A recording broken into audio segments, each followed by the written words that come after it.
oublié de parler du green et notamment de l'impact que l'horlogerie peut avoir sur ce sujet-là. Alors je me disais qu'avec un sujet aussi intéressant, il y aurait la moitié du salon qui serait là, mais manifestement il y a encore du chemin à faire dans l'horlogerie pour aller vers ça, mais je pense quand même que c'est quelque chose de très important.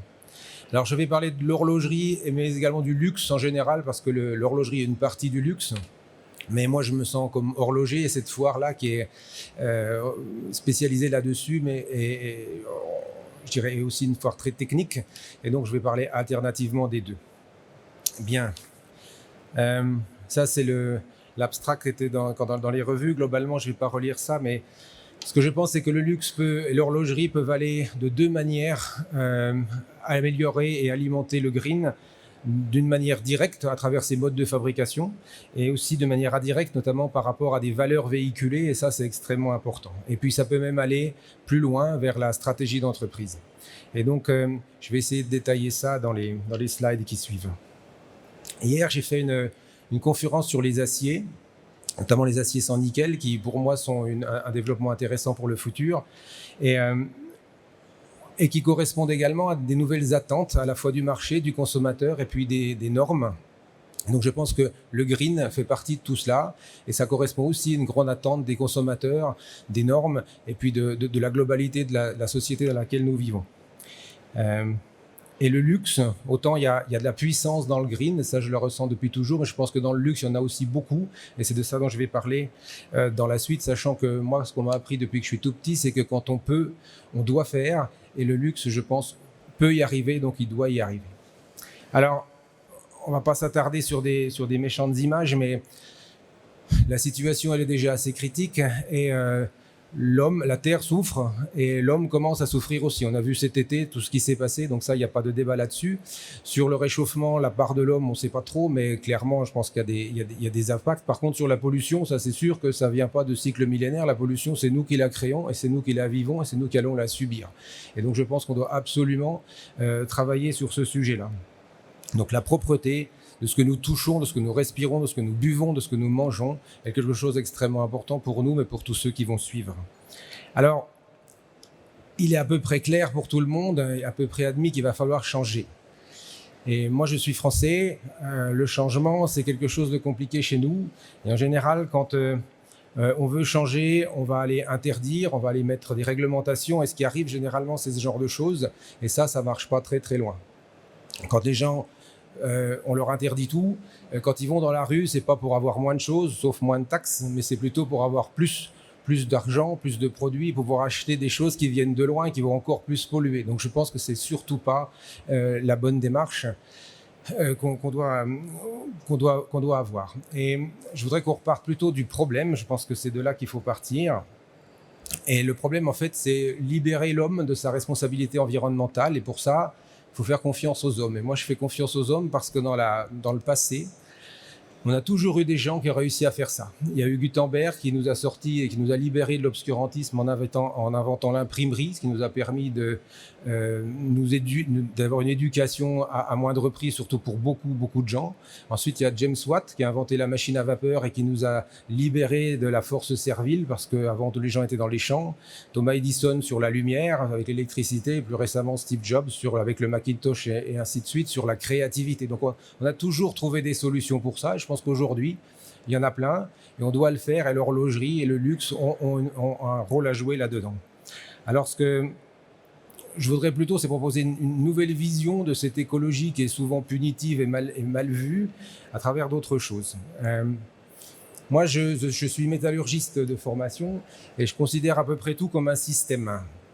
Et la Terre, si on considère notre Terre comme un système, alors je pense qu'on est sur Terre, nous, les hommes, pour l'améliorer et pas pour l'exploiter. Un animal exploite la Terre.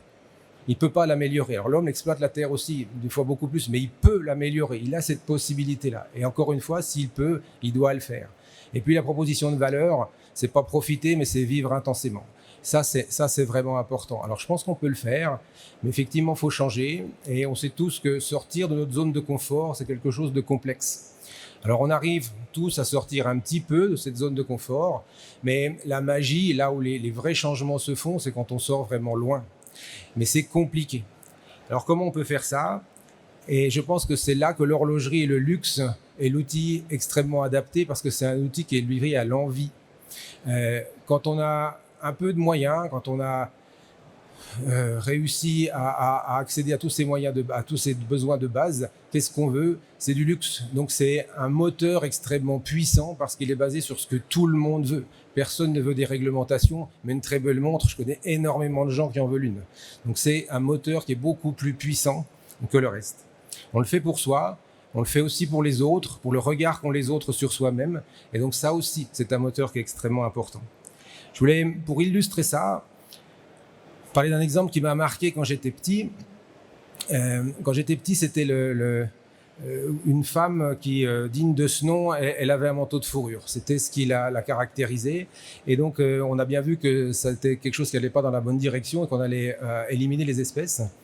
Et on a commencé à réglementer dans tous les sens. On a ouvert des parcs réglementés, mais il y a eu le braconnage et on n'a pas réussi à aller aussi vite que ce qu'on voudrait. Il y a une personne qui a réussi, et c'est Brigitte Bardot. Elle l'a réussi pas avec de la violence, elle l'a réussi simplement sur l'envie. Et maintenant, les gens qui portent de la fourrure, c'est juste quand on a vraiment envie de ressembler à un idiot. Mais il n'y a plus personne qui porte un manteau de fourrure dans les pays modernes. Donc ça fonctionne. Ce qui est basé sur l'envie fonctionne beaucoup plus que ce qui est basé sur les punitions. Alors évidemment, le luxe n'a pas toujours une presse excellente dans les milieux écologiques, mais je pense qu'on peut travailler ça. Et je voudrais changer quelques définitions.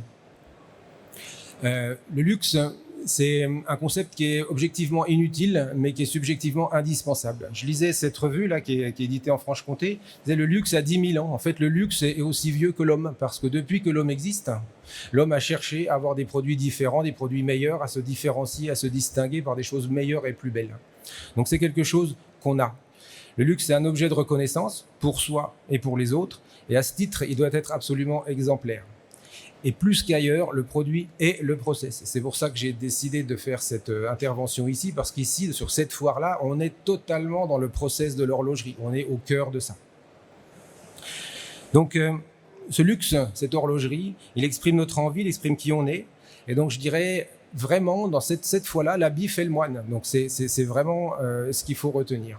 Alors, je voudrais aller un peu plus dans le détail et ce qu'on voit beaucoup arriver, c'est le greenwashing, c'est-à-dire qu'on va repeindre en vert des process anciens. C'est pas ce qu'on doit faire. On doit vraiment travailler sur nos processus, sur notre manière de voir, sur nos supply chains pour avoir quelque chose qui est vraiment green. Et la première chose qui, moi, m'intéresse, c'est que ce soit fait ici. Donc, évidemment, exit le Made in China. Là, on est au cœur de ce luxe et de l'horlogerie entre la France et la Suisse, et c'est ici que ça se passe. Donc, le luxe a son point de départ ici. Encore une fois, la proposition, c'est pas une proposition de décroissance parce que ça n'intéresse que très peu de gens, même s'il faut minimiser l'énergie, même s'il faut minimiser la matière. Pour moi, l'ambition que j'ai dans nos process, dans nos usines, c'est d'émettre le minimum possible. C'est là où on peut agir et c'est aussi ce qui embête le plus tout le monde. C'est quand on aura moins de plastique dans les océans, quand on aura moins de fumée dans notre air, quand on aura moins de déchets partout, le monde sera de toute façon un tout petit peu meilleur. Donc c'est prioritaire et je pense que c'est une vision possible, pas facile mais atteignable dans un futur relativement proche.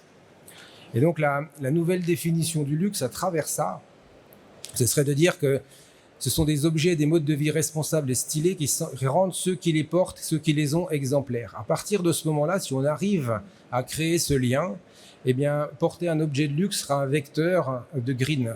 Et là-dessus, je pense qu'on a moyen de faire changer les choses beaucoup plus facilement que par des règlements. Produit de luxe, et d'ailleurs c'est ce que les publicités annoncent, c'est un héritage. Il connaît beaucoup moins l'obsolescence programmée que les autres et il peut être légué. Et ça, c'est ce qui est extrêmement intéressant. Donc, un luxe visiblement et socialement, économiquement responsable peut ouvrir la voie à un véritable changement qui ne sera pas subi, mais qui sera complètement voulu et désiré. Car le luxe investit un héritage et la majorité des autres systèmes de fabrication d'autres produits, ça vend plutôt du legacy avec lequel qu'on va devoir se farcir pendant des années. Alors effectivement, tout ça c'est plus cher, mais là encore le luxe a un avantage terrible, c'est qu'il sait vendre les choses un peu plus cher que les autres. Donc ça fait partie des savoir-faire qu'on a ici, nous, dans nos métiers. Et je parlais d'héritage, et donc de temps. Ce qu'on sait, c'est que l'histoire nous aide, hein, parce que l'innovation a deux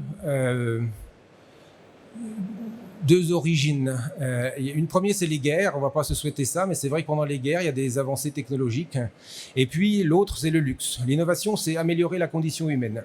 Et si on regarde au cours du temps, la métallurgie, et moi qui suis métallurgiste, beaucoup de métallurgie, notamment de l'or. Alors il y a aussi celle du bronze pour les armes, mais l'or, c'était pas fait pour se battre, c'était fait pour le luxe. Clairement, sur l'architecture, sur les pierres, sur la maçonnerie, tous ces trésors athéniens, ça a été aussi pour du luxe. La galerie des glaces à Versailles, on a développé, c'est Saint-Gobain est parti de là.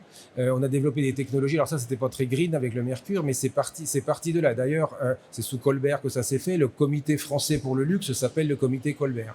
Ou bien Marco Polo pour la route de la soie. On a créé beaucoup de choses sur la navigation, simplement pour aller chercher ces étoffes-là qui étaient des étoffes de luxe. Donc le luxe, par où qu'on le prenne, a un rôle à jouer historique et actuel sur ce développement de l'innovation et de l'écologie. Alors, évidemment, il n'y a pas que le produit, il y a aussi la manière dont on le fait. Comme j'ai dit ici, on est dans un endroit de technologie, de technique de fabrication.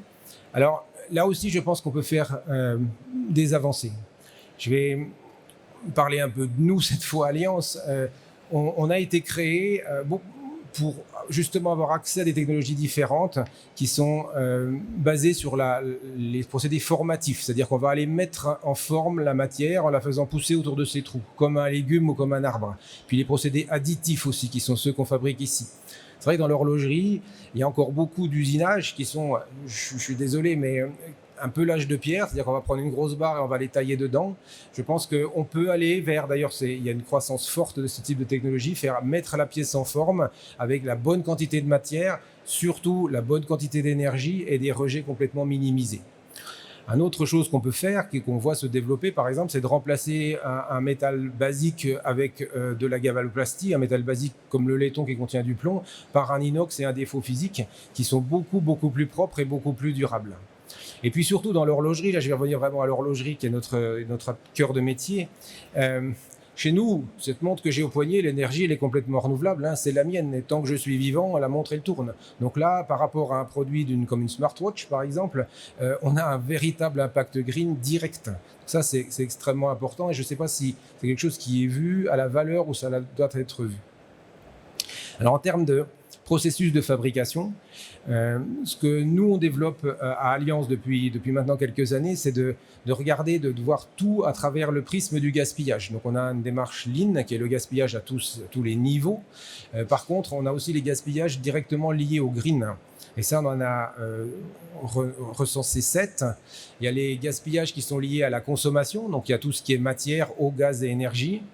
Et puis, il y a tout ce qui est lié aux émissions. Et donc là, on les a classés selon les 4 états de la matière. C'est les liquides, les ondes, les solides et les gaz. Et donc là, nous, ce qu'on calcule maintenant, c'est que pour 1 kilo de matière livrée, on va pouvoir savoir combien on a utilisé de minerais ou d'inox, combien on a utilisé d'eau, combien on a utilisé de gaz et combien on a émis d'huile, de liquide, de NOx, de SOx, de CO2 et ainsi de suite. Et je pense que c'est quelque chose qui devra faire partie de ce qu'on achète quand on achète un produit de luxe et quand on achète une montre.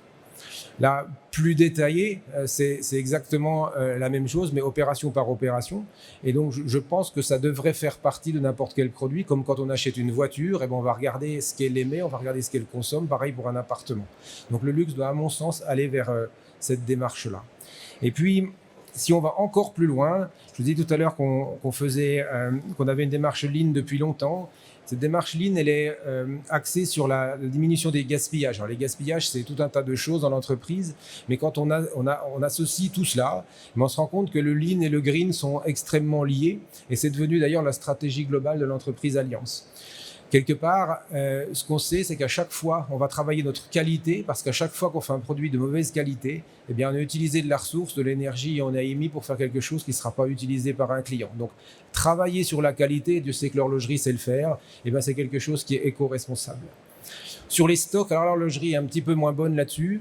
Ce qu'on sait, c'est que créer du stock pour ne pas l'utiliser, pour positionner de la matière et de l'énergie sur une étagère et ne pas le prendre, ça, c'est pas très efficace. Donc, travailler sur des meilleurs flux, ça aussi, c'est quelque chose, c'est un acte écologique. Et puis, enfin, et là, l'horlogerie peut avoir un énorme rôle à jouer, c'est sur la conception.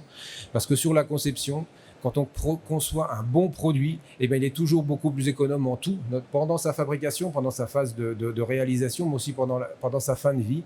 Donc l'horlogerie peut amener là, sur la phase de conception, des aides pour avoir des produits mieux conçus, beaucoup plus durables, beaucoup plus réutilisables et qui vont aller bien plus de l'avant.